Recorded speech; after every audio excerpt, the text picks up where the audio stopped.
There always did seem to be something highly suspicious about Yasser Arafat's death. 4 weeks after eating a suspect meal at his West Bank headquarters, he died in a Paris hospital. A year ago, with the doubt stronger than ever, his body was exhumed. Today's report by a Swiss team hired by Arafat's widow and the television station Al Jazeera was as cautious as it could possibly be. The team didn't exclude polonium poisoning, but said they couldn't be certain. And yet, is there any possibility that somebody could ingest polonium-210 and that could be an innocent act? It's difficult to imagine that in case of President Arafat, a polonium source could be present in the room where he lived at that time.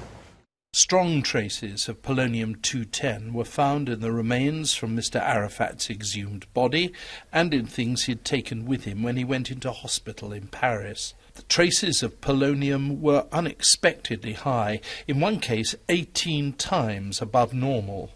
The Swiss team said that Yasser Arafat's symptoms were mostly consistent with polonium poisoning, and they agreed that the forensic evidence supported the idea he'd been poisoned. They just couldn't be finally certain. I think their conclusion is fair.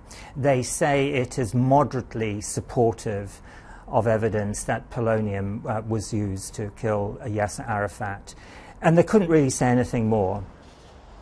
Many Palestinians today supported the demand for a new inquiry, yet Arafat's widow Suha won't apportion blame. I can't accuse anybody. Everybody wants to accuse Israel. I can't jump into conclusion.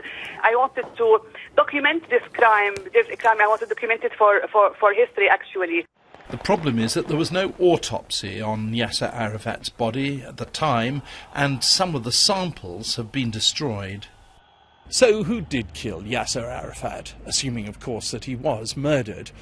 Well, most Palestinians don't have any doubt at all. They blame Israel, and it's true that he was loathed by most Israelis. But Israel itself points out that by the time he started to get really ill, Yasser Arafat was completely finished as a political force. Actually, all this report has done is to add to the accusations. There's still no final smoking gun. John Simpson, BBC News, Lausanne.